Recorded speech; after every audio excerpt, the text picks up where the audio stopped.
Welcome, brothers.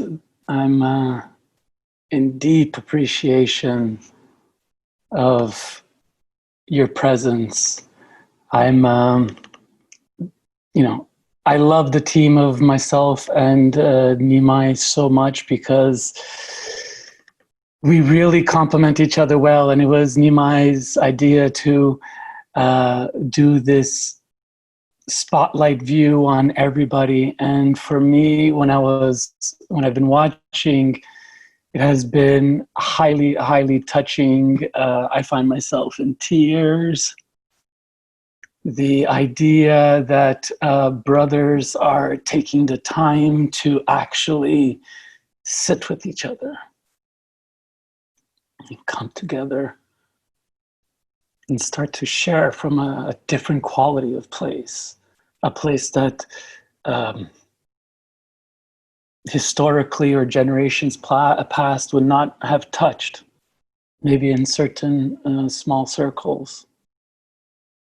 And here we are with this humble idea that was ReMENber and COVID, and now we're sitting and there's over 140 people ready to receive and meet and connect and open our hearts and dream into our commonalities and our brotherhood. It's greatly touching. My name is Frank Mondeose. I'm one of the co-founders, along with Nimai, of ReMENber Brotherhood Journey, a project that started not so long ago. I'm just recently announced ISTA lead faculty. And ReMENber is a work of love between the brotherhood of Nimai and myself. And this talk that we're going to do, this transmission that we're going to offer, this sharing that we're going to have is going to be led by Nimai, who also is a ISTA apprentice faculty, and he is the reason for the ReMENber journey to have been birthed. He had an idea, and we were jamming one day in Costa Rica, and this idea came through, and I said, I'm in, hell yes, let's do it.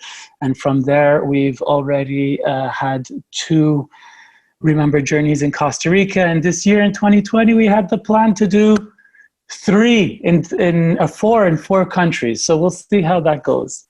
Anyway, without further ado, I want to pass on to Nimai, my dear brother, who is a beautiful complement to my energy.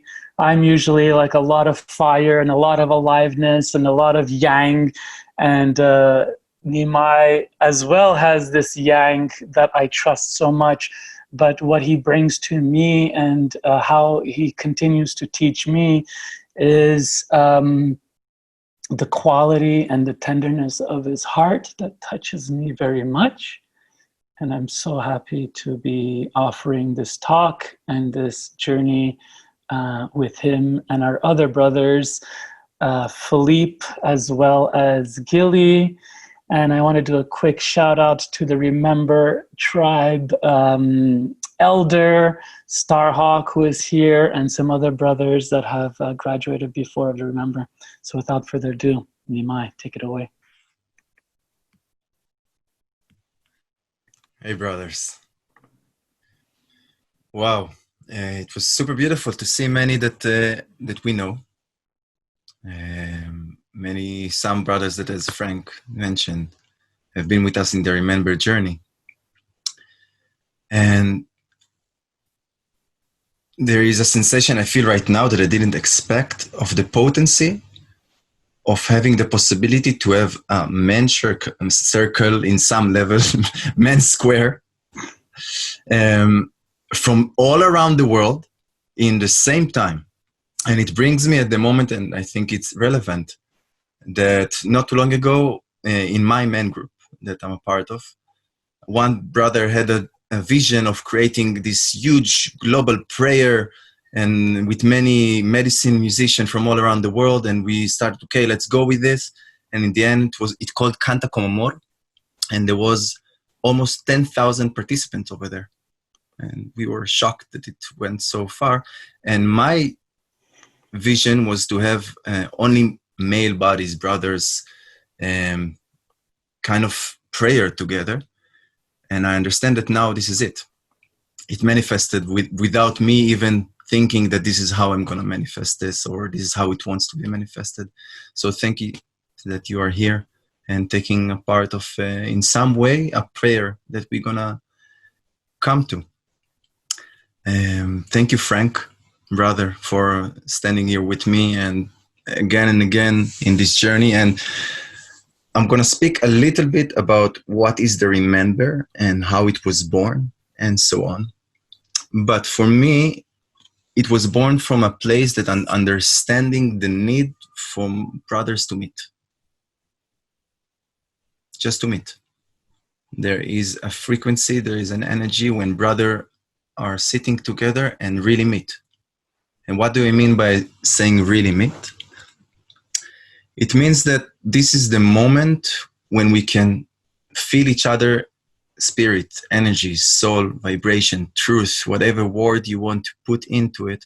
But this is a moment that we are able to see one another without the mind speaking or judging or giving any kind of interpretation about the other person in front of us. And through the other person, I meet myself. And when I'm allowing myself to be met by another person, give this reflection and receive this reflection, something is shifting, something is changing.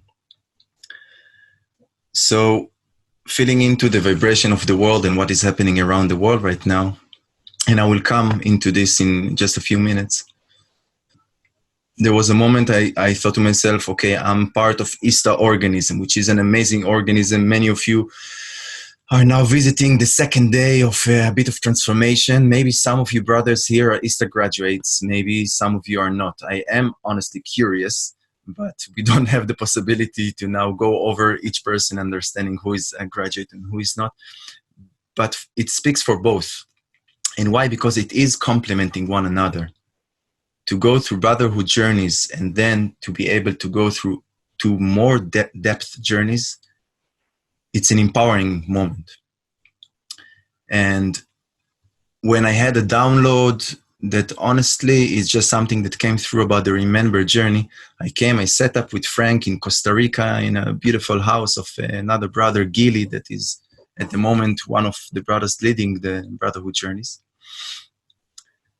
We just sat, and what the vision needed was a kind of a fuel, full power, energetic, yang mode, taking it forward, bringing it to the outside, shouting it, bringing the word, and me being more soft many times, more, you can relate to it as feminine, but for me it's just a beautiful game role between the masculine and feminine, that the masculine is more in ease. Many moments doesn't mean that it cannot go very direct. Then Frank came to the picture, and Frank was the motor. And for me, even as the vision come through what I call my body, without the fire, without the wood that you can put inside the fire, this journey cannot be taken forward. So we designed this journey to take brothers into a space that what happens when you are able to meet one another? What happens when we are getting the reference point of tribe? Now, this is a key point. In today's society, we live in what we call more as the individual kind of consciousness.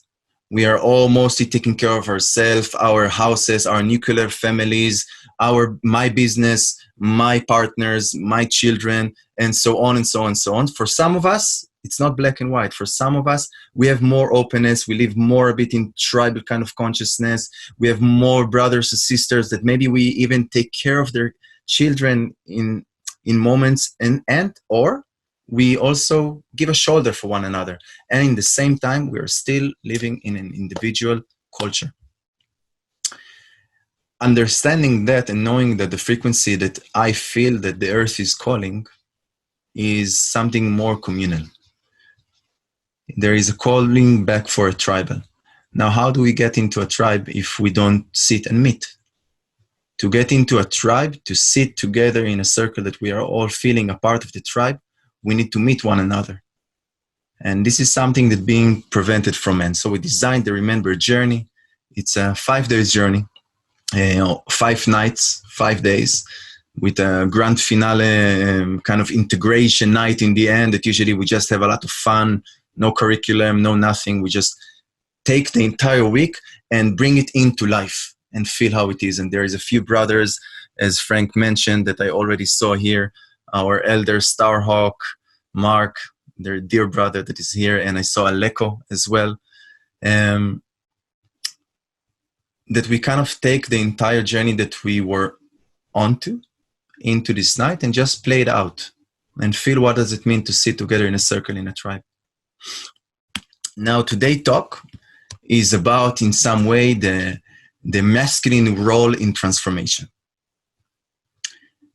Now, masculine role in transformation is transformation. Is sitting in the chaos, in the moment, in the presence, and being aware of the transformation. So it's kind of tricky to give this name for this journey that we are starting now, but it's just to understand that we all need to find what is the vibration that we hold in our life that moves us forward. Now, why do we talk about the man role today? So we live in times that what we talk a lot about is woman rising. And it's super important that we speak about that. And we speak about the importance of how do we actually raise our children. Is it serving? Is it still serving? Is it something that needs to shift? What's happening with the way we educate the children, and why is it education and not initiation? And this is something we're also going to go into. We speak about equality between genders, between sexuality, equality between all colors, all religions. We speak about many kind of elements. And then in some point, because we perceive the world is being dominated by masculinity, or I would say dominated by men, and this is what we perceive. The world is dominating by men. So because of that, now we need to put the man in some level on the side. And there is a lot of unspoken elements over there. Now, if you look at the way that the world is being managed today, you say it's a man's world. The men rule today in the world, and the world is super fucked up. The shit is hitting the fence again and again. War is happening all over the place. Violence is rising. And of course, in the same time, there is beauty that is happening, and there is a lot of roundness that we relate more to the feminine. But there is an injustice that I want to speak about at the moment that we say that this is a man world.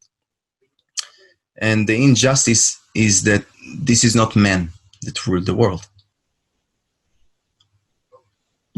They are male bodies that we perceive that are taking the world forward to where the world is now, and who knows where it will get. But this is not a man. And this is kind of the place that we want to dive into today, because to even understand what is the role of a man in transformation, we have to kind of go a bit backward and kind of start to dissolve the idea of what is a man. And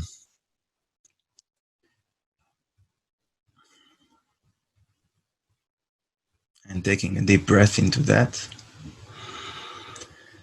From time to time, I will remind us to breathe, because I also remind myself to breathe, because this topic can really excites me and really turns me on. And there is ease I want to be in when I discuss about these topics.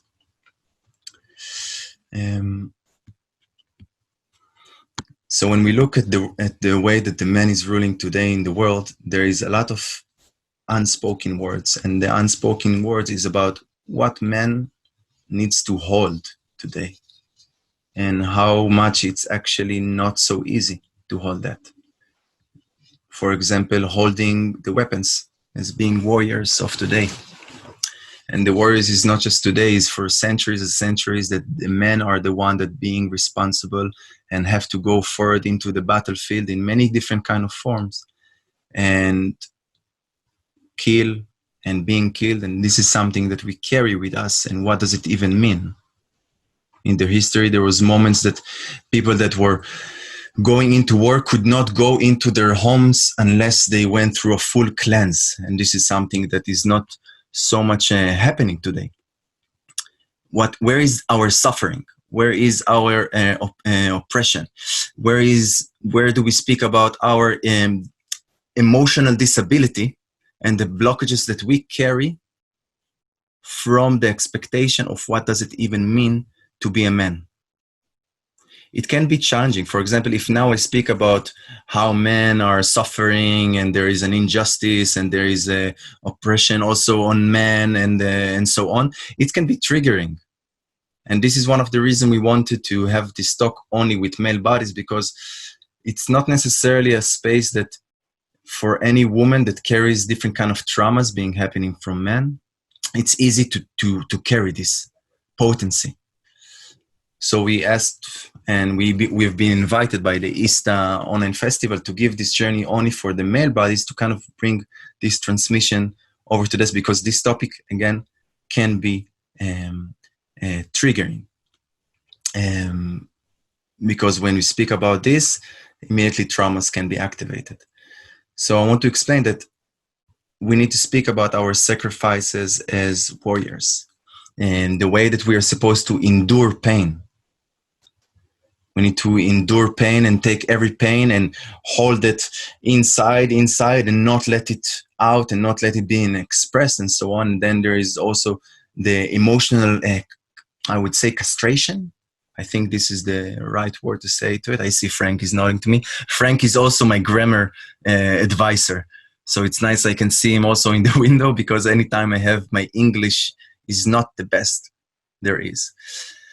And also, I just want to drop it in here, because suddenly I see this voice in my head. This is the first time myself is giving an online journey, online talk. Frank is more experienced in this than me. So there is also a certain amount of stress. And then there is a place of remembering that one of the purpose of men, the way I see it, is we have nothing to we have nothing to achieve. So I don't look for perfection here. So I'm also saying it to myself and also saying to you, we don't need to look for perfection right now in this conversation. And there is nothing actually that we try to achieve, but there is something that we want to allow the presence of it to be here. And for us to witness that, for us to witness what does it mean to hold the role of carrying a male body today. Because a lot of the things, the shit that is happening around the world, when we look at that, there is a finger pointing, and this finger pointing straight to the male. You're the responsibility. We have all the expectation from you. And it started from the moment that we were very young, I would say. There is all the man up, be a man. I wish I could see all of your faces like sitting in a circle of saying, yeah, I know what you're talking about, but I'm going to have to nod myself. Man up, be a man. Don't cry. Just don't cry. Thank you, Robert. I saw that. Don't cry. Don't be a pussy. I want to say something about don't be a pussy. One of my greatest masters, very beautiful brother, Frank Mondeose, spoke about this sentence, don't be a pussy. And I loved so much what he said, because he said that it's kind of ironic, because a pussy can get pounding, yeah, can endure pounding. But our testicles, our balls, they are so sensitive. They're actually so sensitive that just a small puck can cause so much pain. So where did we come up with even this sentence, don't be a pussy? No, be a man. Be a Well, man. it goes with grow some balls, right? Grow some balls and don't be a pussy. So it's like, what are we talking about? Women endure a shit ton of stuff, and they're still here, and they're still strong, and they're still inspirations to us. So yeah, quite fun. Anyways, I hand back to you, brother. Keep going. So this place of being in our life, and I want to give just an example from my life that is just happening now. In the past, I think 2 weeks or so, I had two moments in my relationship. I want also to present that I am a new father to this world. I have a 3.5 months baby. And in many moments, I called him ReMENber baby, because he was born in some level out of the ReMENber journeys, because something shifted in me that could really, thank you, that could really take me forward to this commitment of being a father. Now, being a father is quite a journey, possibly the craziest workshop I've ever been in. And maybe in some point, my partner and the baby will come in. So I also want to present as that. But in the past 2 weeks, I had two moments that some like emotions started to rise. One of them was because of the Memorial Day in Israel, which is connected to soldier, warrior, battle. I am an ex-army man. I was a soldier. I'm a veteran. I got injured in the army. Shit happened when I was in the army, and shit is still happening even when I'm not in the army all the time. So there was some emotions rising, and there was a lot of sensitivity rising that even I was not fully aware of. And as I brought it forward, the reaction I received from the outside was, in some energetic level, don't be so sensitive. And don't mistake, my partner is probably the most supporting person I've ever met in my life for me. And at the same time, there is still this consciousness that we are carrying as we carry as men towards women, as women carry towards men, and so on and so on. And we can go all over that. But there is still this loops that we are stuck, this kind of, I'm missing the word for it.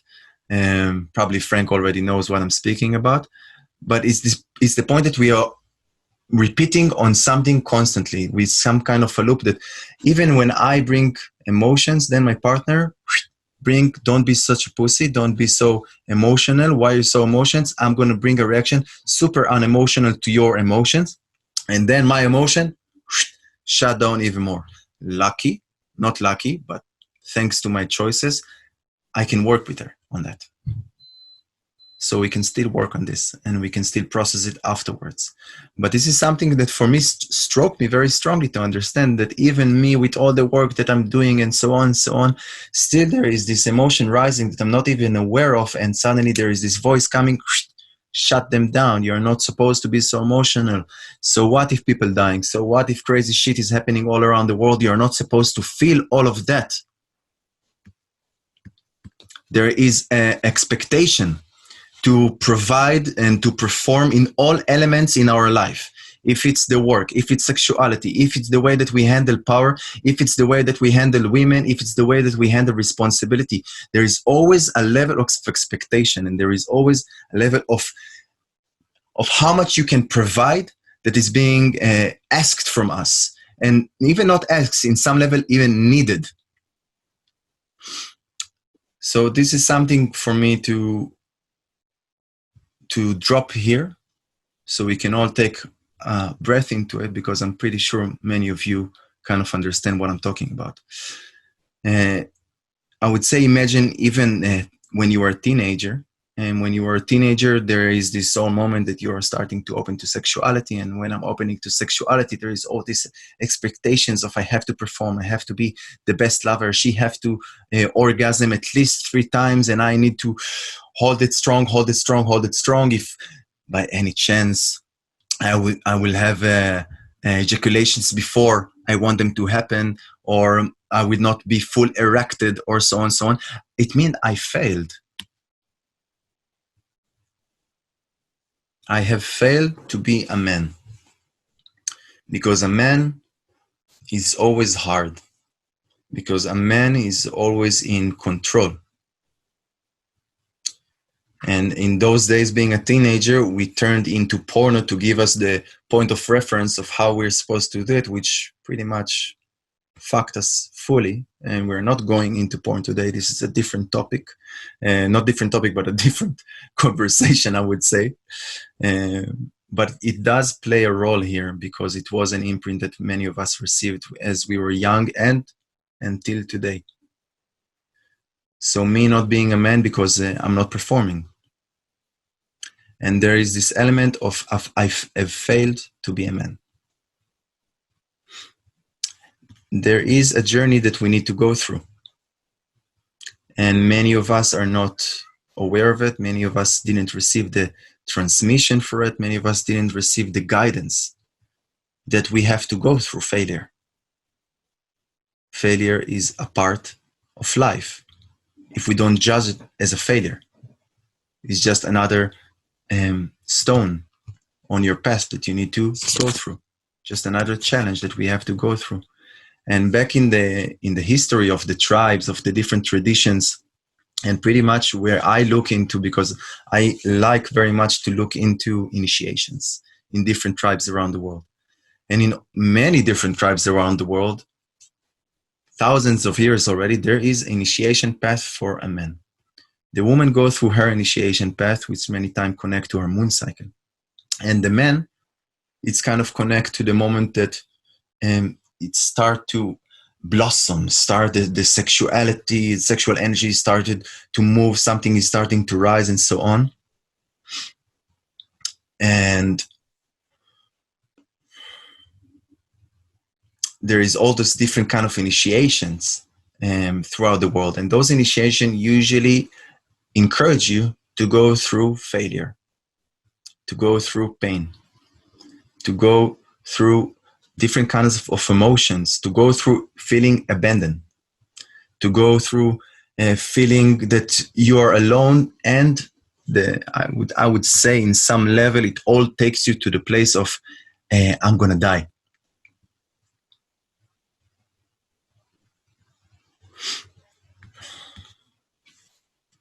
What happens when I'm dying?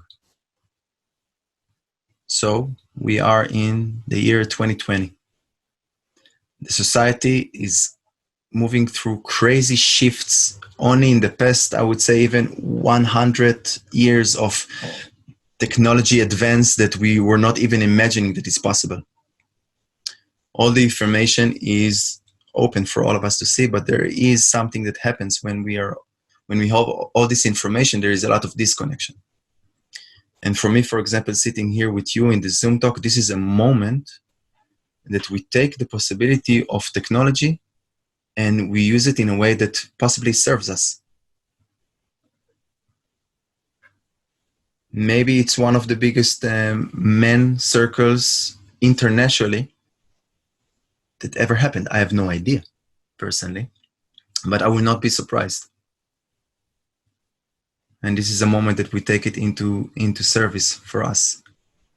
But when we grew up, we didn't have all these initiations. So not having this initiation, we meet the world from an immature, unaware place. And this immature, unaware place start to plays out. The point of reference for fathers, the point of reference for mother we received as children were a lot of distorted masculine, distorted feminine. And I just want to lay it here for a moment that we are aware that there are others not in the male bodies that feel themselves as men. And we see them and we honor them. And the reason we decide that these journeys are only for the male bodies for now is, first of all, it's because this is where we are at. We are still learning how to see the journey of those not in the male bodies feeling themselves as a man. And also there is a journey that we go through as beings in a male body that others don't go through. As a woman is giving birth in her life or have the possibility of giving birth, we don't have this possibility. We have a different possibility to go for a different kind of birth.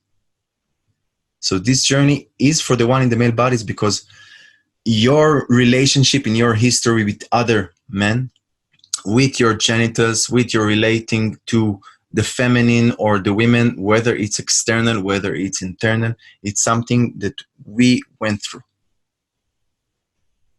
And I do pray and hope that will come a moment that those journeys will be open for all those who feel themselves as men. And we are in discussion about it, and we are thinking about it, and we are trying to find a way, but it's subtle. So we have to listen deeply and not go through just our mind. I want to say, to make everybody happy. But this is where we are at now. I wanted to drop it here for a moment. Frank, do you have anything to add at this moment? Do you want to send him into the breakout, and then I could pick up after that? Yeah. So before we go there, yeah, I want to speak one thing about the ReMENber journey as we enter into the place of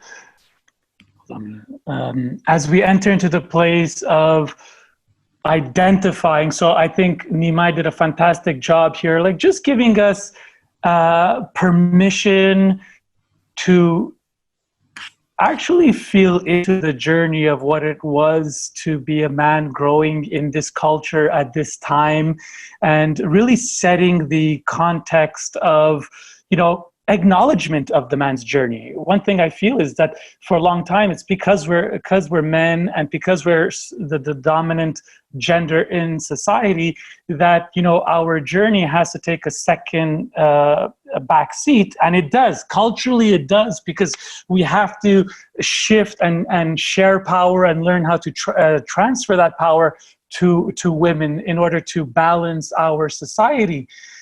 However, a side effect of that, and it's okay to acknowledge that there's a side effect of that, is that men's journey or men's pain is not being acknowledged. And it hasn't been acknowledged in the past when we had dominance, and it's not being acknowledged now when we're being pointed towards being a big part of the cultural problems.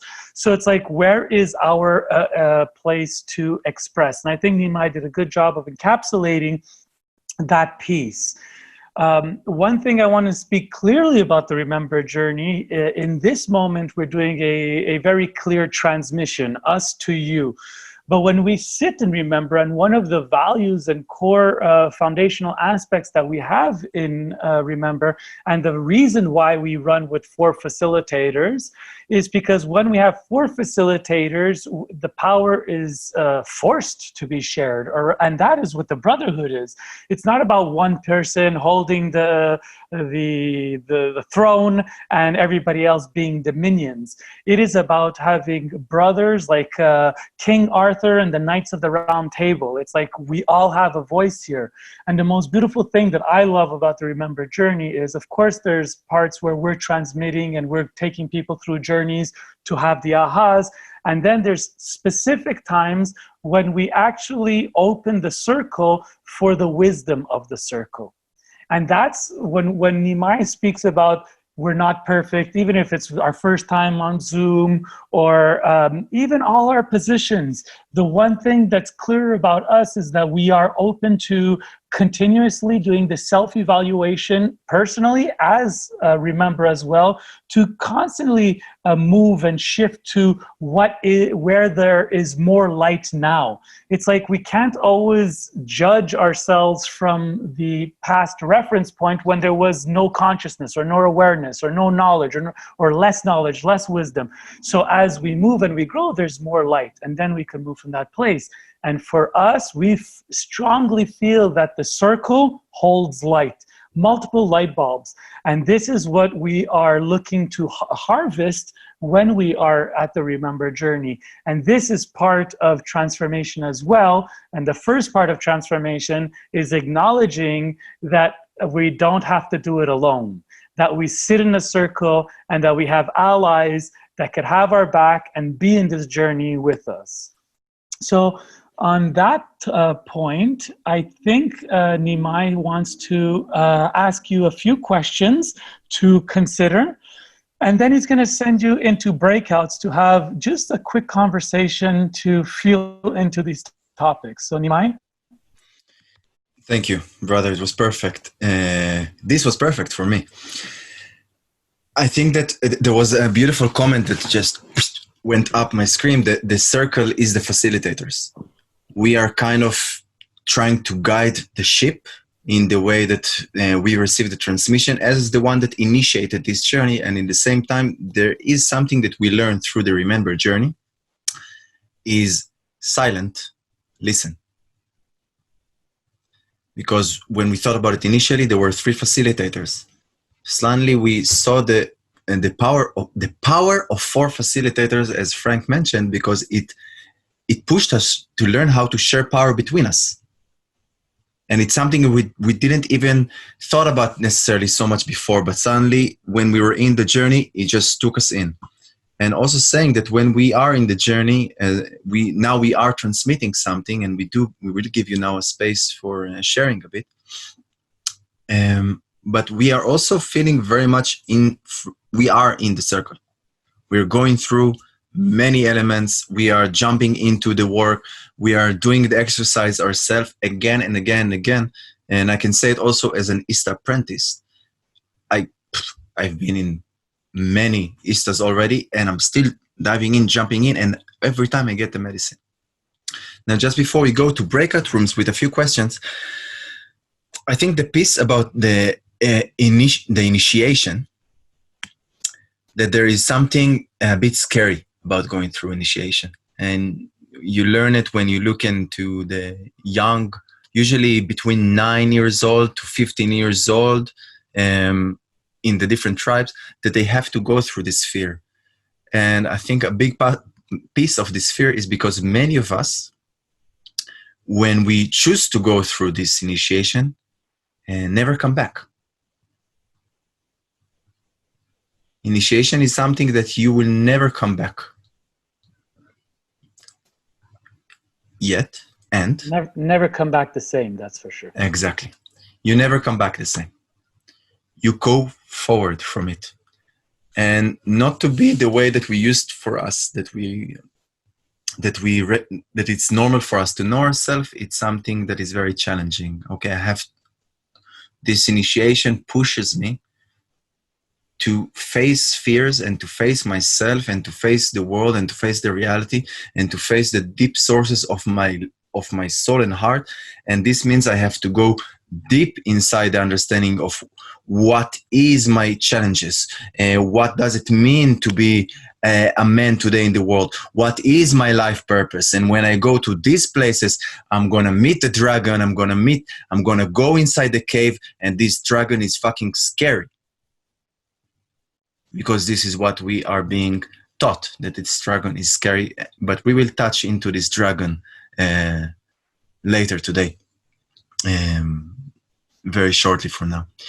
So now what we wish to do, because we love when brothers connect. When we go into ReMENber journey, the first 2 days is mostly about landing and connecting. So now when we have only 2 hours, we try to just give a short transmission. So we're going to go to breakout rooms. And in these breakout rooms, you just go with a few questions and you share between you. You choose who is sharing when. We have around 140 participants. So I think there will be 3 or 2 people in each room. And the question that I want you to take with you, and you will have around 7 minutes for all of you together, so just do a drop to essence and so on, is what is your challenges as a man, and what is your life purpose? What is your challenges as men today? When we started ReMENber journey, we started with those questions. What are your challenges as men today? And kind of what do you feel is your life purpose in that? So we're going to go to breakout rooms, and we're just going to come back in around 7 minutes from now. And welcome forward.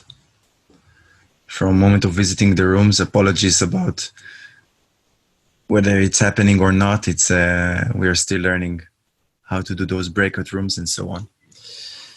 But maybe just for a moment we can hear, and not hear, read in the chat just a few drop-ins. Any kind of understanding that you understood, maybe something you were not reflecting before on this. I would love to have like just 3 words regarding to that. Resonance. Healing the divine between men and women. Blake, I love you. I'm not alone.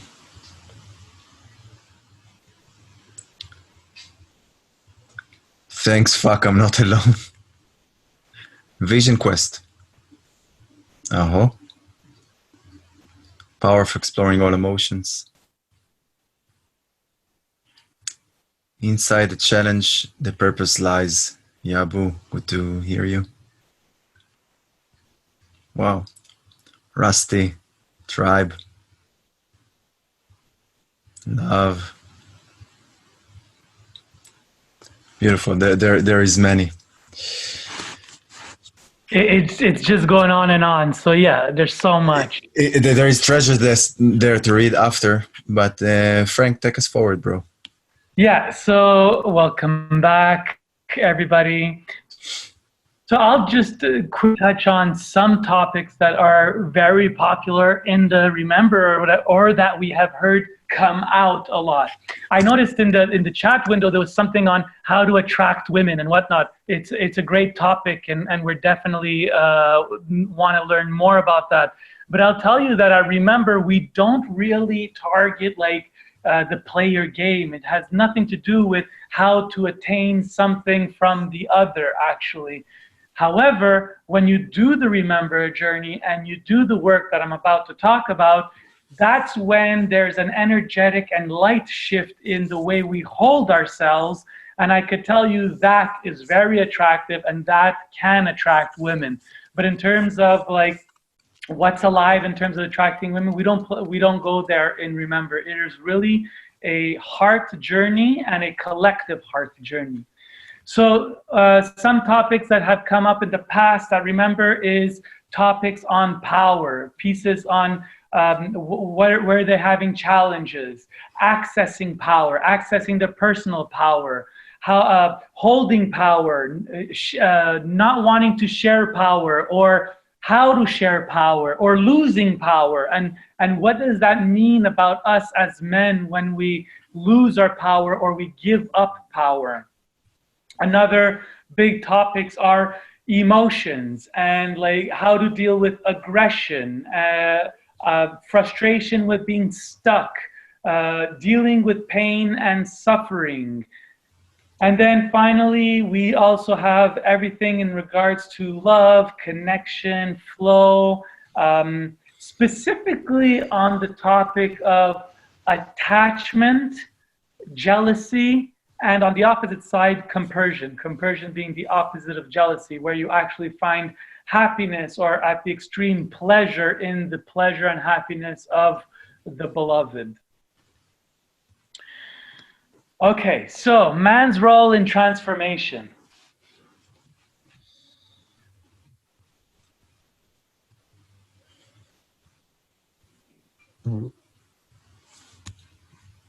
So man's role, or the masculine role in transformation, is the forward movement. It is the energy of progress.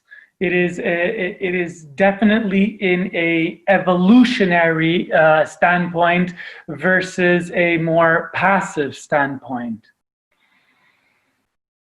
You know, when we first came up with this talk, we were thinking of, yeah, let's go general, you know, man's role in transformation. Something is coming, what's coming, and we don't know. And so what do I have to be ready in order to have on the way into the unknown? And now this thing has happened, and we're living in post-COVID times. And so almost there's a feeling of me that wants to inject this call with a bit more than just this generality of men's role in transformation and say, what does like leadership look like in a time of crisis? And that's what we're living right now. So I'm going to shift a bit and just roll with me. But basically, what this crisis gave to me was a pathway into looking at how I react to situations. And like when a crisis happens or chaos or a storm comes rolling in, what is our role as men? What is it that we should be doing? And so this is kind of the pieces that I've come with, also just observing socially the patterns, as well as my own patterns and the patterns of those that I care around me. And the first thing I got when crisis happened was I recognized that there is a great need to acquire information. So we know that the masculine is really focused on knowledge, where the feminine holds the wisdom, or is playing with the experience of life and the intuitive feel of life. That is the wisdom piece. Masculine, they deal in the realm of knowledge and information. So in moment of crisis, the first thing we need to do is like figure out, what are we dealing with?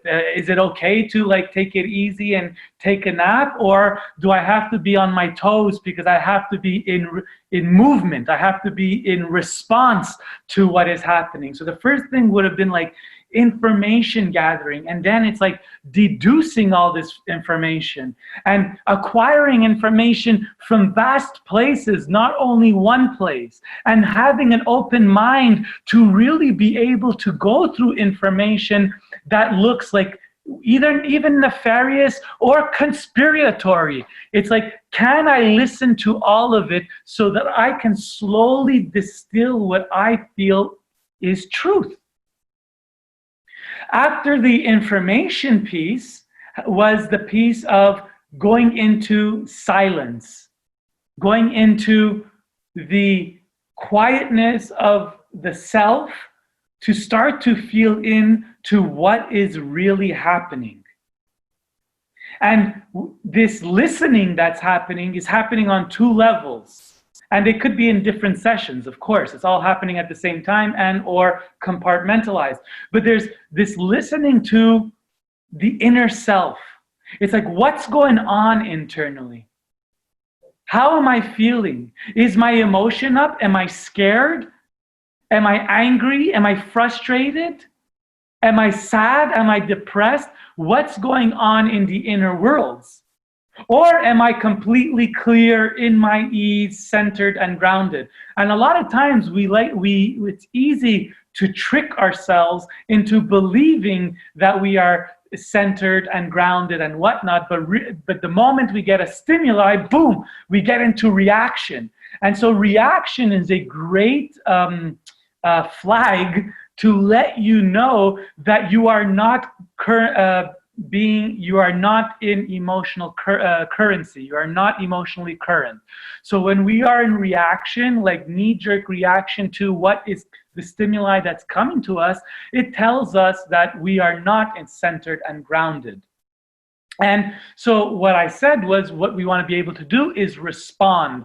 And a response can only happen once we've received the information, went into the silence of integrating all the stimuli that we have, and now before we could really go into figuring it all out, we must move from a very clear place. And that's this piece of being emotionally current. And being emotionally current means not being in reaction. And so how do we do that? Within ISTA and at ReMENber, we share tools that we call tools of emotional release. And when we are feeling what we call dense emotions, because there's no such thing as like bad emotion, like socially we like to say, oh, these heavier emotions are bad, and these more joyful emotions or light emotions are good. And at ReMENber, and with the brotherhood work, we don't judge emotion. We recognize that emotion is just energy that is asking to be moved. And any ignoring of this energy can only amplify it. And so to be current or to be relevant or to be even credible as a man, we must come from a very centered place. And this has been a big part of my personal journey as well. I'm very passionate. I grew up in an Italian family. We yelled when we weren't being heard, and we allowed the passion to overflow into the space. And this energy was often, when I took this energy into the real world, or ordinary reality, let's call it, I realized that it is actually aggressive and offensive and actually not very powerful. So I had to go through a whole deconditioning of myself, and I'm not saying I'm fully deconditioning, nor do I want to completely release it, because I feel that there's certain things that, you know, give me my special offering to the world. However, it's more aware and it's conscious. So the piece I realized was that when we come from an emotional place, even if it's passion, it is often misread as instability or anger. And so it's very important that we use these tools to come into our centeredness and come into a place of ease and meet the world from a place of ease and processed emotion versus what we could call emotional constipation. What I mean is that we have repressed and suppressed our emotions for, you know, our whole life, because as Nimai spoke in the first half of the talk, that it wasn't very appropriate for men to share their emotions. And so now we're recognizing that in order to be an integrated being, forget man or woman, we absolutely need to take responsibility of emotion. And this is why I was emotional at the beginning of this call, is because I saw so many brothers coming onto this call and feeling the call to say, hey, it is time for us to see each other and be seen by each other, because this is the only way we will normalize our life experience, which sometimes is not all roses and not all the machismo that we sell it to be. Because a lot of that machismo and all that stuff is coming from unresolved wounds from our childhood. And so man's role in transformation, if I were to name the high level one in these times, especially leadership in times of crisis, is our ability to hold, to increase our capacity to hold in times of crisis. So we all know that when we are amongst the beloved that is having an emotional experience and wants to release, you know, typically from the old masculine model, we'd come from the place of, I've got the answers, let me fix your problems. And I think it was Tim earlier in the chat who's spoken to, like, it bothers me when men like ignore their role in the pain of that women have experienced. And it's a good point that there is a responsibility, part of leadership, part of being in the transformation is the piece of accountability, is the piece of responsibility. But what we recognize is that when this energy is coming up, instead of trying to fix things, that we just allow people, women or whoever, beloveds, brothers, sisters, to have their expression without needing to change it or without needing to make it wrong. And the more we expand our capacity to hold the drama or to let the drama pass through us without clinging, the more that we can be relevant, because and allow this experience to move and create a bridge to connection. Because when we come from the fixing place, It's we're not really listening to the fact that they just need to be heard. And so I break down our capacity to hold in times of chaos in 3 points. Number one, we are less attached to the outcome being right, less attached to needing to fix things, less attached to anything that puts us in a position of opposition. Because the one thing that we have right now, that we need to know right now, is we are in a time that we need to listen to each other. We don't need to convince each other. If some people follow me, they'll hear that like I'm very much a provocateur. I like to put out topics. I put out ideas, controversial ideas. I'm not doing it to say I'm right and you need to follow what I'm saying. I'm saying that it's time to go into critical thinking. And I am open to being swayed and moved. But don't preach to me and don't push me in a corner and don't tell me what's right, because I just want the capacity to think openly for myself and be open. So less attachment to right and wrong.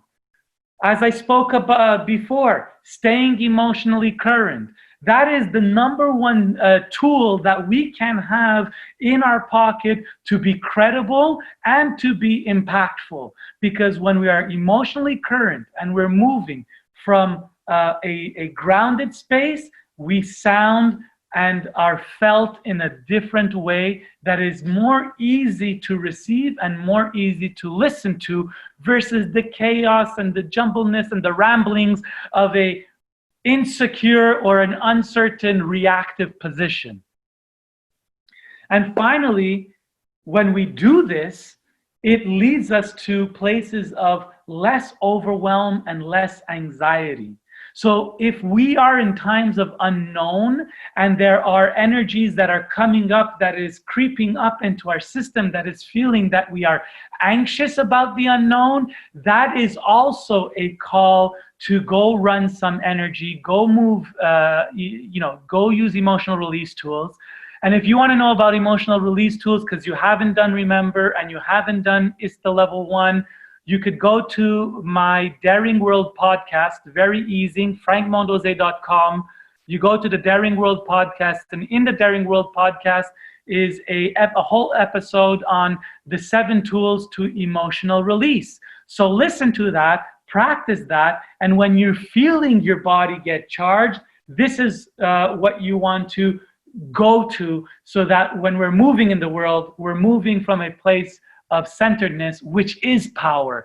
When we are all reactive, we are spilling and giving away our power to whatever stimuli can touch us and trigger our fear response, our anxiety response. So that is our EGS, our emotional guidance system, that when we are feeling or hearing those rumble strips, driving on the road and veering off the road and hearing those rumble strips, that is your emotion, your dense emotions telling you, move your energy and come back to center. On that note, I'm going to pass on to Nimai, who's going to be speaking on the role of the heart. And take a deep breath to Frank Mondeose. Yeah, my energy is a bit different from Nimai. This is how we take you on a beautiful roller coaster. We blast you with energy, and then Nimai will cradle you. So here we go. The role of the heart is man's role in transformation. Come, my brothers. There is a lot of potency in the transmission that was just delivered, and there is a deep importance in that, because as we look at the role of man in transformation, there is different kind of elements we have to acknowledge. The one thing that when we meet the world, and there was a lot speaking about it right now, I'm not alone. We usually meet the world from a place of a survival mode, and that I feel I'm alone in this world and nobody got my back. And it's just me trying to survive this crazy world. And then the result is usually a lot of reaction, a lot of insecurity that comes. And there is a thought that I once thought to myself, which I really liked. So to go through this rite of passage, I would say, into the transformation, there is a role for men to connect between them. So there was a picture I imagined myself, the beautiful story most of us know, the knight on the white horse, or the knight or on the black horse, whatever you want. I like to be the black knight on the white horse. And usually this knight is coming alone to sweep the feminine off her feet and take her onto the infinity and beyond. There is something very lonely there, and there is something that is not embedded within a community, within a tribe. Now, suddenly the picture that I saw to myself, what happens when there is no one knight coming to swap the girl off her feet? There is a tribe of knights standing together. And if this knight, for example, is the chosen one, his tribe are taking him towards having his back. You're not alone here. We got your back. If you're gonna fall, we're gonna catch you. If you need to come up, we will give you our hand so we can raise you up again. And for me, this understanding about the romantic stories and how to decondition them and kind of create a new story, it's what started to shift and create a transformation of our role in this world. So we are jumping into this journey, and we are connecting, and we are landing, and we are connecting. And this connection is just meeting one another and having some shared intimacy, vulnerability. And then when we get kind of a trust between one another, then we can jump to the other lip. And this one is hard, because this will be where all your dense emotions are coming into action. And Aid wrote here, emotion, energy in motion. This is what's happening. So you go into the shadows. And to have brothers, when you don't feel you're alone, and when you have brothers that can honestly reflect to you what they see, when they can honestly tell you, full-hearted, brother, I fucking love you, but I see that what you're doing right now doesn't serve you. I see that what you're doing right now is actually harming yourself or the others around you. For this, we need to have trust. And to have this trust between us, we need to meet and to go to the dragon cave together, to the shadow. And after we have all this journey, going through the connection, and we go through the shadow, then there is a place that we can start to meet from the heart. Now, what is the heart? We are talking about it in the journey of the ReMENber, that we have the 8 archetypes. Usually, some of you know the 4 archetypes, some know the 7 archetypes. We know the 8 archetype, and I even think the 8 archetype is one of the people over here.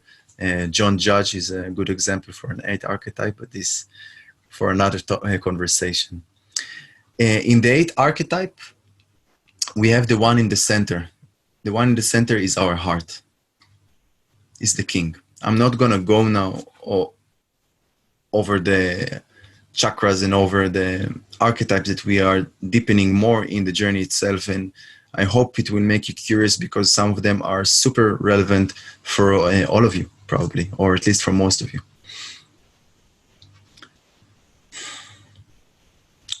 What happens when I'm allowing this king in time of crisis to rule from the heart? When the king rules from triggered heart, from unaware heart, then shit happens. And we can see it today in our society, in the politics.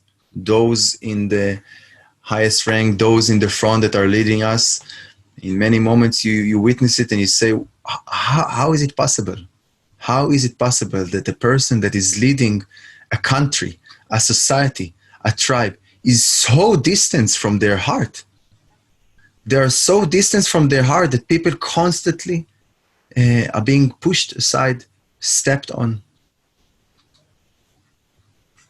Politics is in the front. Money is our goal. And a king heart is the one that serves the kingdom, doesn't serve itself. I'm here to serve the kingdom. And a king's heart doesn't need to go into war with other kings. The opposite way around. What happens if when we feel the tribe that we can be as men, and when I feel each and every one of you as a king to his own kingdom? So the way that I know from before is that I'm going to war with you, because I want to have the best kingdom. I want to prove to be the best kingdom there is. But what happens if I meet the other king and we meet from the heart and I see him and I know him and I love him? Then I want the king to be the best that he can. If I meet Frank right now, I love his kingdom. I don't want to rule his kingdom. I have no need to rule his kingdom. He needs to rule his kingdom, and I want to empower him to be the best king that he can be for himself, as much as I know that he's going to be there for me to support me to be the best king I can be.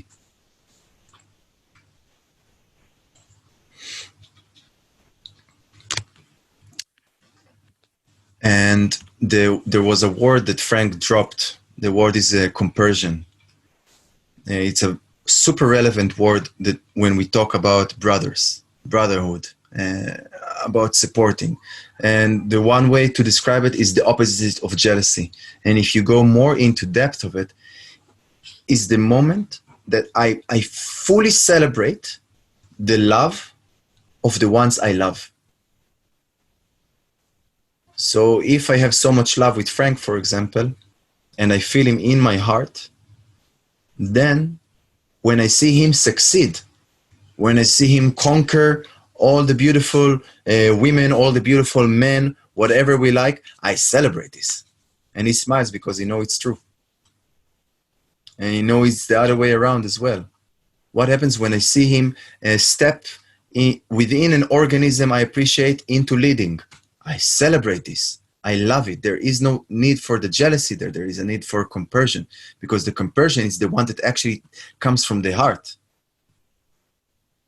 The jealousy cannot come from the heart. The jealousy comes from different kind of places in the body, usually with a lot of sickness in them. This is why we have the emotional release, so we can vibrate them, we can move them, we can release them, and step into a place that we can just feel our heart, and then we start to rule from the heart. So in some level, in some way, when we talk about the role of men in transformation today, is stepping from the heart, coming into the heart, and moving forward from this heart place, from this heart-centered. And what happens when we are able to do this? What happens when the world is falling apart around us or inside of us? What happens when we see shit happening around us? What happens when we see Mother Earth is calling for us? And this is a piece I want to deliver now. We talked about before because it's relevant. I'm going to go for a moment to the beginning and connect to this moment. Because we taught for so long not to feel. There is no place for our emotions. There is no place for us to fully allow ourselves to feel. If so, please do it in the corner and don't let anybody to see you. And of course, with the time of the evolution of our society, we are more and more able to step into this emotion. Suddenly, we're more able to cry in front of the other brothers, but still there is this imprint within us about this emotion. What happens when we are not taught or initiated to fully connect to our emotions? There is two things that happens. One of them is we get disconnected from ourselves.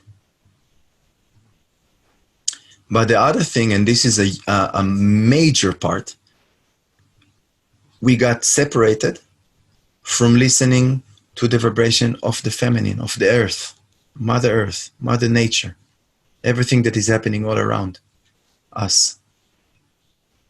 We start to be indifferent to it. We don't care so much. We are mostly concerned about what's happening in our life, but we are less concerned what's happening around the world right now. Today in Sudan, they brought a law that decide to stop women. I forgot the name of it. Female genital mutilation. Thank you, Frank. This is something big that is happening around the world right now. And it's starting only because there is a big opening for listening that is being available for us. So there is those two parts that when we are not allowing ourselves to feel, we don't feel ourselves, we don't feel what our emotion speaks, but there is another layer that lays within that, is that we're coming so indifferent of what actually the earth is asking out us to act forward. And there is a key for us, there is a God, there is a treasure for us over there. Because if we cannot listen to ourselves, we cannot listen to this universe, we cannot listen to the world, we cannot listen to the understanding that we are a part of everything. And then we don't necessarily, it will be hard for us to know what is actually our role, because our role will not come from the mind. Our role here will come as a transmission. Our role in this transformation will come from a deep listening of asking, okay, what do I need to do? What do I stand for? And how do I act it forward? There is constantly a guidance, there is constantly a support from the universe and everything that is around us. And if we don't want to go into the spiritual realms of it and all those energies, we can go more to the human part of it, is that we have our brothers to support this. We have the brothers that I allow them to guide me. What is our gift? What excites us? How do we meet ourselves in today's world? How do we meet the transformation that society is going through? Do we come from a center place? Do we come from a place that is actually able to sit in the void, to sit in the unknown, and is able to act from there? And what's the role of being surrounded with brothers all around you?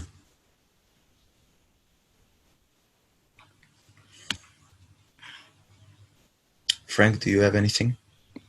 Yeah, I'm feeling like this is such a beautiful coming to a landing place. I mean, there's so much to say, guys. You know this. We give 5 days on this, and we're trying to give a glimpse, a taste, a feel of the medicine that we could get when we sit with brothers and like really release all the noise of everything and just be with us. And the most interesting thing that came out of the ReMENber journey at the end is like we had this celebration and it was over and we met with our sisters again and there was all the aliveness. I literally thought that I was gonna be like, And what I realized was when I met the women, it was like, oh, I need some more time. I need some more time here. I really am still in the energy of the bros. And I don't have brothers, I had 2 sisters. So really to drop into that place of camaraderie and unity, you know, love equals unity, fear equals separation. So think about how we've met our brothers in the past when we're often in competition, or it's either I get it or you get it. It's win-lose. This is separation. There's nothing about this culturally that speaks from the heart that Nimai was just talking about and speaks from the love. So it's like even now as men, how do we learn to come from that heart and that love and see where we could come into unity with our bros versus in opposition or manipulation? So that's my last word for the moment. But what I'm feeling, bro, is that I would like to open to either questions or sharings. We have about a half an hour. So maybe we do that for 10 to 15, 20 minutes, depending what the pulse is. And then we could bring it into a conclusion. Okay, good. So just before that, there is something I want to relate. Also, it's connected to a question that that somebody asked me privately. This journey is designed for the ones in the male bodies. You can identify yourself as anything you want. You can be also non-gender. You can be whatever you feel that you want to be. And we also had in the group those who felt themselves for a period of their times as gays, those that felt themselves a period of the time of non-sexual, those that felt non-sexual binaries. I don't remember exactly. Frank know how to say it. I'm just tracking where you're going. So there's some people that were feeling like they've explored their homosexual experiences. There's other people that don't identify to gender. I know, I see it. Thank you, Blake. I love you, Blake. Non-binary. Thank you, Blake. You're amazing. Blake is one of the brothers, also a part of the ReMENber team, and stepping into very soon, we hope. So there is a place for everyone. This journey is designed for the ones in the male bodies, because there is the imprint that you receive as being a spirit within a male bodies. Then from this point, doesn't matter how you identified yourself. I would say even more, it's a gift to have within a circle of brothers, within a journey of brothers, to have those who feel attraction for men, who feel attraction for both sides. And me, myself, feel attraction for both sides. Doesn't matter how I play it out. I still have my process on this, but there is this attraction. So really, from all of the heart, everyone are welcome to that. We celebrate the diversity. We definitely celebrate the diversity, and we see it as a gift to the field. So the one last thing before we go to the question is this: there is this moment that we kind of close the ReMENber journey, and we kind of tune into what is our purpose, I would say, in life. And we only come to this question after we are able to go through the process. So even now, to ask ourselves here this question, that's a very big question. Yet you can have different answers that will constantly change. So just be aware, just listen to them. But the thing about asking this question only in the end is because you go through all those gates, you go through all the process, you go through all the portals, you go through different kind of initiation, that once you meet those questions, you meet it from a place that is more in ease, more in relaxation, and feeling embedded within a tribe and within a community. And this makes a lot of difference for any kind of choices that you will choose afterwards.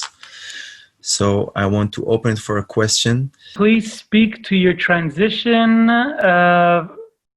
to an impassioned version of yourself that was toned down, but without losing the essence, conditioning, or associations.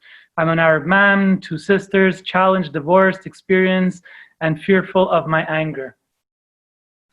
So bro, first of all, thank you for your honesty. This is what we're looking for. It's like we all have those challenges, and if we bring them up, this is how we can shine some light.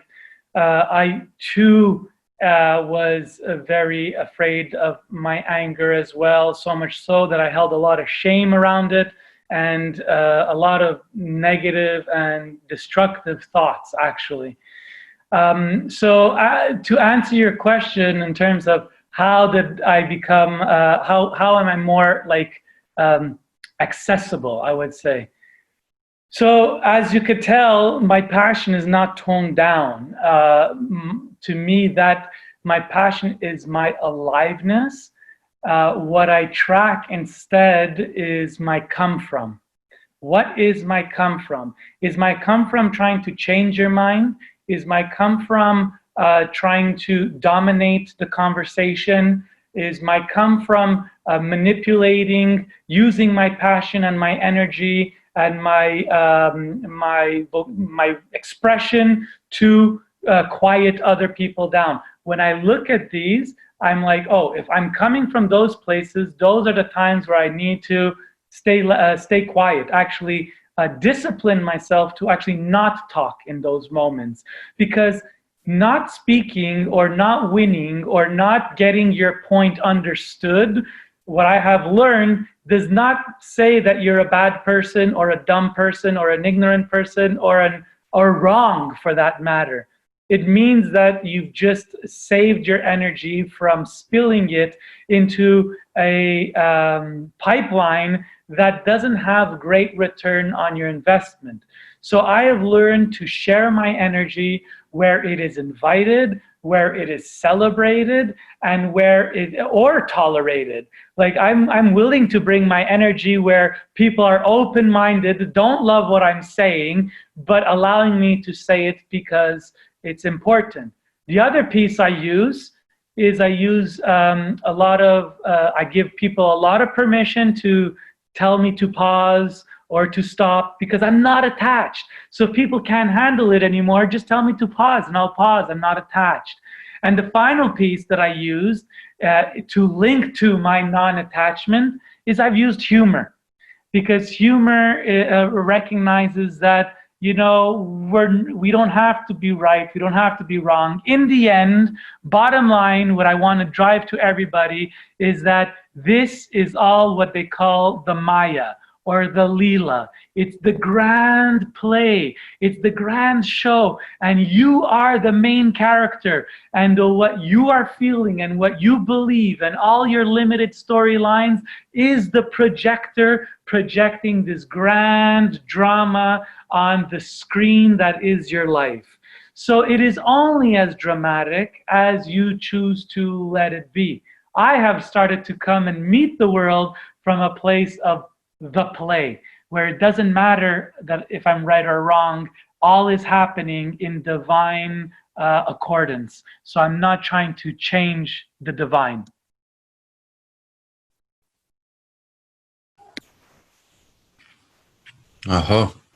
Anybody else even have sharings or questions? Please unmute yourself and come on, and we'll try to go one-on-one. I see one.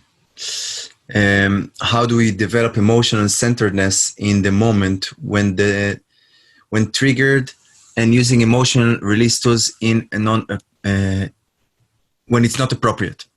So again, like there is a lot of people sharing here that how do we move those emotions, and this is one of the things that it's kind of the foundation of what we give the transmission within ISTA and within the ReMENber, and I'm sure that within different kind of groups.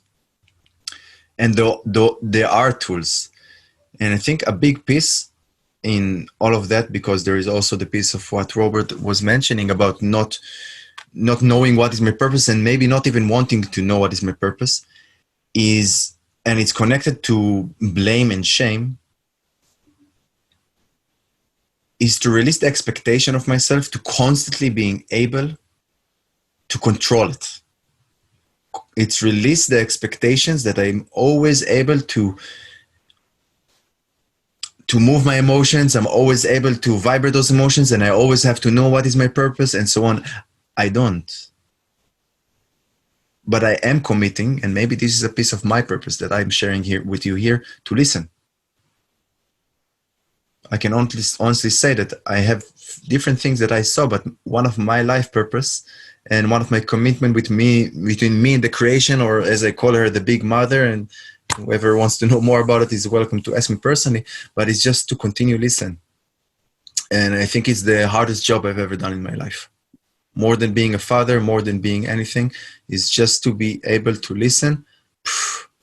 It's hard in a world that is constantly on the move. So there are tools to how to move this energy in a way that serves and doesn't harm others. And I see Frank maybe wants to touch into that. Yeah, so I think what I'm understanding from the question as well, it's like there was two questions similar, and they were like, how to deal with that in a moment where I'm furious, but I can't, or I'm feeling emotion, but I can't allow the energy to move because I'm in front of people. I've gone to like silence and stillness and self-love, like self-care energetically, and or excused myself, went to the washroom, put myself in a stall, and did emotional release there at the hand screen. There's two other great questions, Nimai, that I want to touch on, and I want to kind of put them together. Go the for first it. one was, how do I deal with the death rebirth process, which is quite interesting, I'll say, and then I'll open to Nimai. And then there's another question in the different types of initiation. Actually, I'll start there. So the different types of initiation, what I have found on the shamanic path is five main initiations.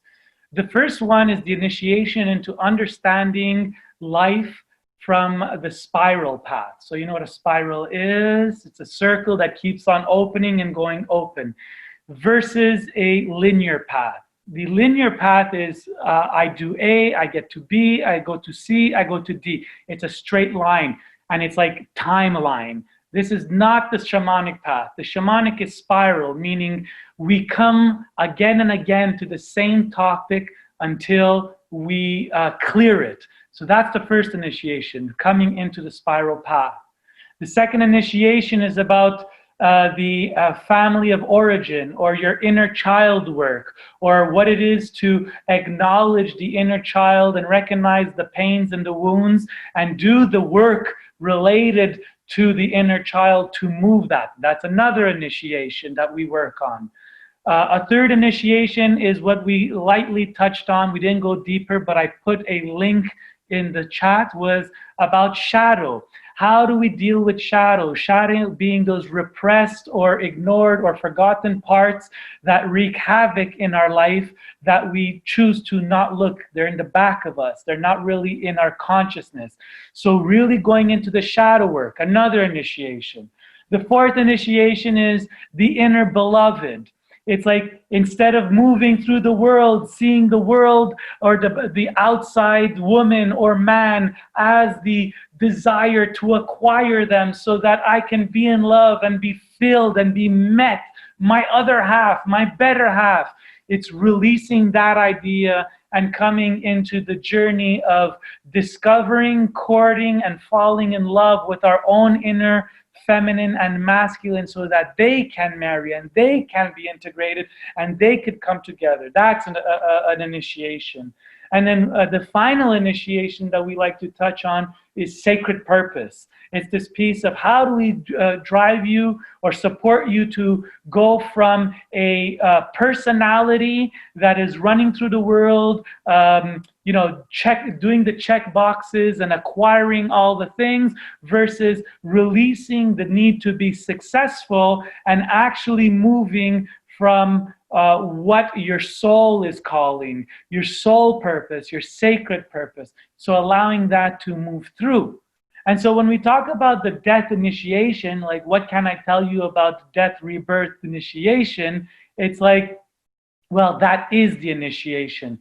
The letting go of the life, letting go of the attachment, letting go of the pain associated to not having gotten what you wanted and or being seen the way you wanted, and mourn it and let it die and let it die some more, and marry the emotional release tools to allow this peace that we're holding on to completely dissolve and release. And then in that moment, it is only then that you can start to step into the world fresh, to see with fresh eyes, fresh heart, fresh being what it is, the joys and opportunities and beauty and grandeur of life. But we cannot get there if we are holding on to the suffering related to the attachment of something that we did not get our way in. And I'm sorry, bros, it hurts. You have the right to feel the pain, but from a powerful transformational point, you do not have the right to stay in the suffering, because that is a sin. You are draining your energy that we need in the circle, we need in the line, like our role is to hold the line, to be the first line of defense for the transformation of the planet, creating place for women to step up and rise and take power and share power, and allowing them with their heart and their energy to contribute to the story and the narrative and see what their beauty can bring. And it is our responsibility to be the front line for children, to protect and defend them, make sure that they don't have another 50 vaccines that they need to put in their body at newborn age or whatnot. I mean, that's a controversial perspective. It could be your sacred purpose, not mine. I don't have children. But at the cornerstone, my point is that children are vulnerable, and if we are not looking out for their best interest, us men front line, who will? Drop mic. Yes, Alexis. Feel the pain, move the pain, go deeply into the pain completely, but recognizing that the suffering is optional. Pain comes with love because our heart wants to attach to something that is not ours and will never be ours, whether it be a beloved or a child. For me, it feels like taking a deep breath into that. And maybe this is the kind of closing of the conversation, because we can go to endless amount of questions right now. I agree, Nimai. So take it away, bring it to it. Let's bring it home for the 100 men that stuck with us, the 2/3 of the group. Thank you very much. Nimai, take us home, and remember to plug the stuff. What are we doing in response for a global crisis? What is our... No, it's kind of like, just take it forward. But what are we doing in response of the global crisis, and what is our commitment? And the global crisis starts within. This is where it starts. We can go external and external and external, and it's important to look at the external, and at the same time, we cannot abandon ourselves on the way, on this path. And knowing that we have the brothers that surround us, that we can receive this full support, this reflections, this mirror, this shoulder, this hand that supports you to rise up when you need, it's something so relevant in these days. And I hope you got a few key points for the continuous of your journey, because this journey that we are on, this is the grand finale. This is the grand initiation. This is the initiation, our life, our journey. This is the initiation.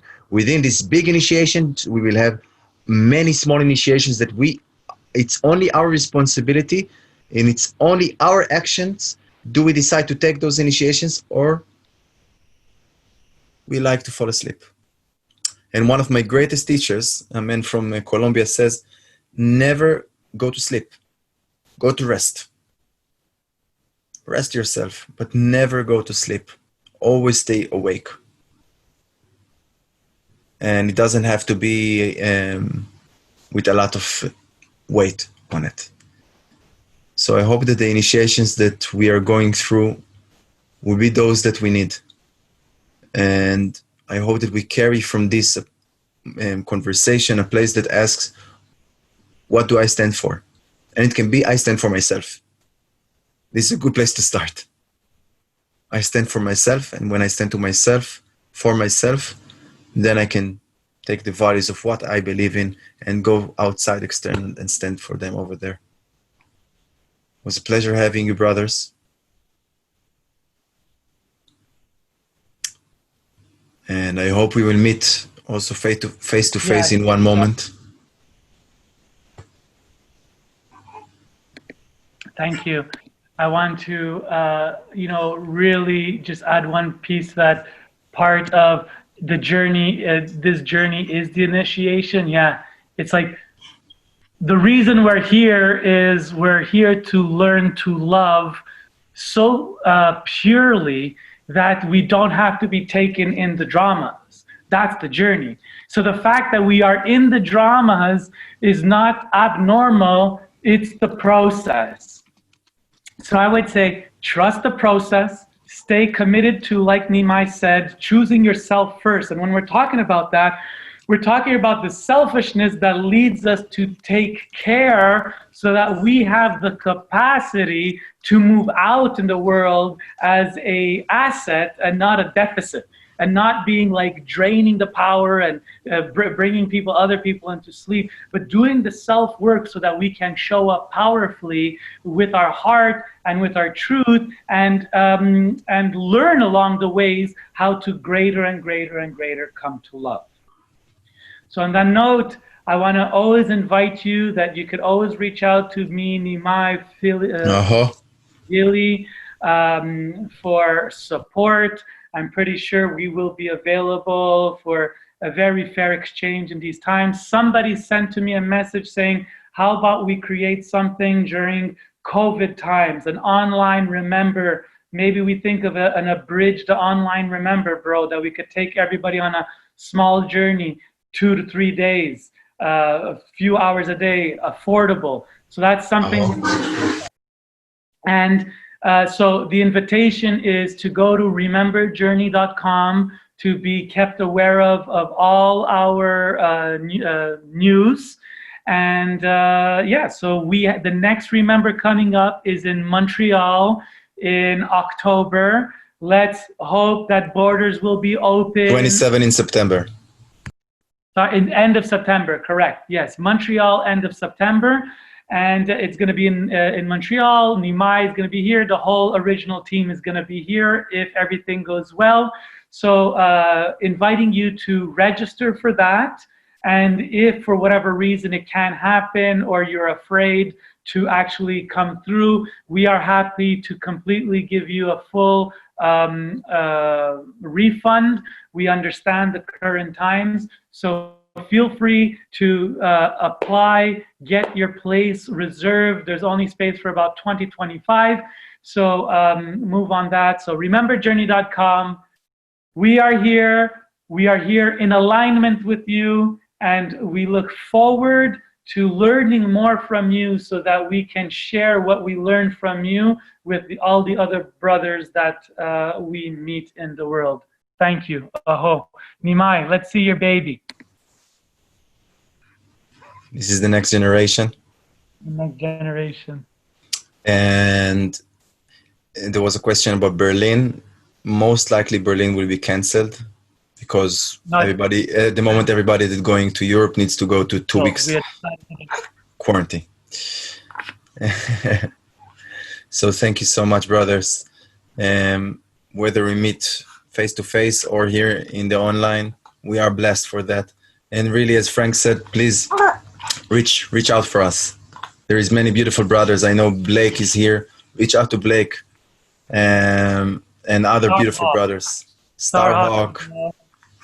And the tribe is growing, and we have also the intentions to take ReMENber into annual meetings of all the graduates and into annual kind of offerings for the earth.